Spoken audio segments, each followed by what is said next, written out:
I write a chapter in my book called The Fundamentalist 50. These are sitting members of the United States Congress, 535 people who make decisions for 300 million Americans. And I wrote the chapter Fundamentalist 50 just because I like the alliteration. I could have written Fundamentalist 150.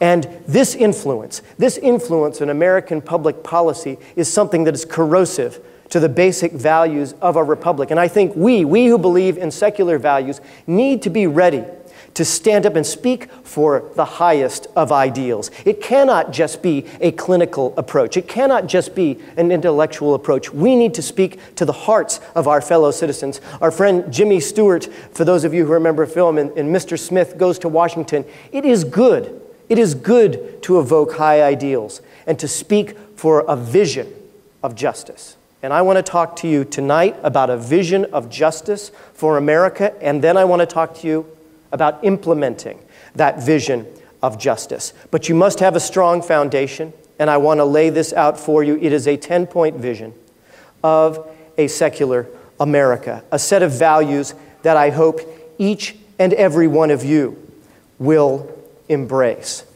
First, you may be familiar with this man, Stephen Hill.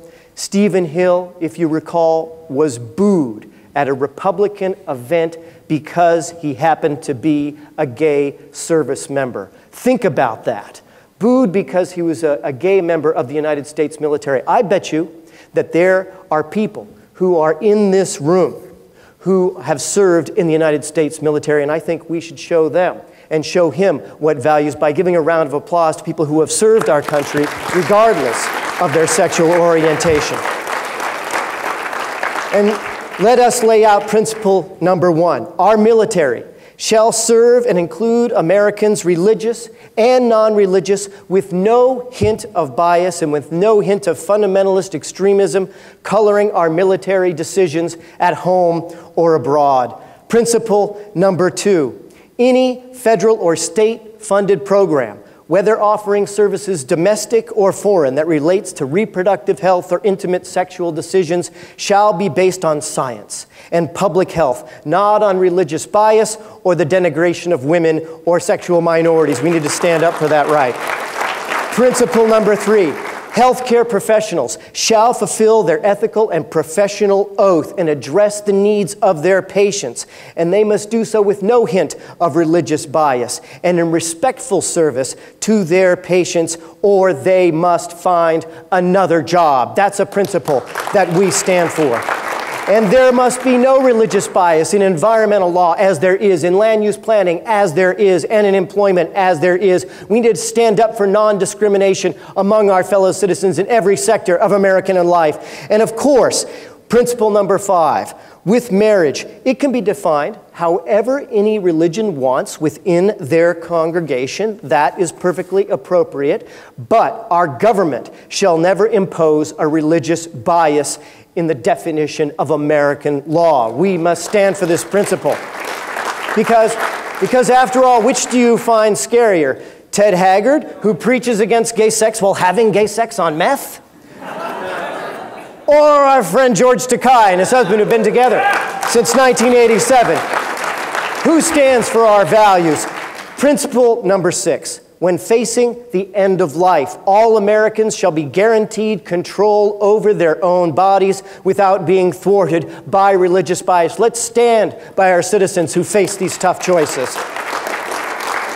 Principle number 7, America's youth shall never be subjected to bias in education. If there's 1 penny of government funds involved, there must be not 1 iota of religious bias and propaganda. Let's stand up for young people in this country.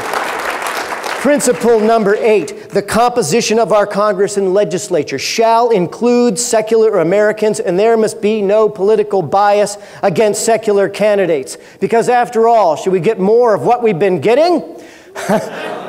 Or should we consider a candidate like this? Whether you like Apple or PC, this is a man who does good works and bases his decisions on rationality, and yet the bias against him is clear in American political life. Do you want the people that I outline in my book to be holding public office? Or should we go perhaps with a scary atheist like Brad Pitt?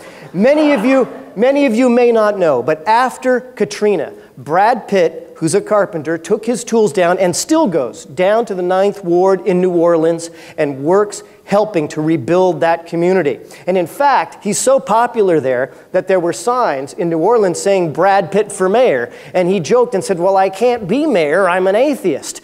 Well, who do you think is a more rational, reasonable, and decent person? I think we need to stand up for the kind of values that allow all of our citizens to serve religious and non-religious. And then, and this is so important to me, there shall be one consistent standard pertaining to the health and welfare of children, no matter the religion of a child's parents, school, or child care center. Religious extremists can do whatever they want to their own bodies, but children shall be treated as human beings, not as pawns to be sacrificed for religion. And then principle number 10, that it guides things overall. Medical, technical, and scientific innovation shall be dedicated to the health and advancement of our fellow citizens and must never be impeded by religious bias. We need to stand up for our fellow citizens when they face difficulties in their lives. We must work and use government for the help of our fellow citizens.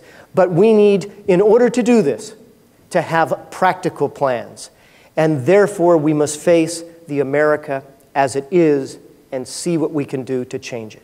And to look at the context of where we have come to in America, it is important to remember, as I define in my book, the principles of the founders of this country, who were strong church-state separationists. But it is remarkable how recently that principle was widely held and believed, including by both parties in the United States of America. You know, for those of you who know your history, you're familiar with Barry Goldwater, who I quote often in my book. Barry Goldwater was, in mid-20th century America, Mr. Republican, Mr. Conservative. And I quote Barry Goldwater exactly when he said, "I have no respect for the religious right." In fact, Barry Goldwater, here he is with President Kennedy. They disagreed on so many issues, but they were personally friends. And Barry Goldwater and John Kennedy had agreed that in the 1964 election that they were going to do Lincoln-Douglas debates and stand side by side as friends and talk about their disagreements, but their disagreements did not include their both strong commitment to the separation of church and state.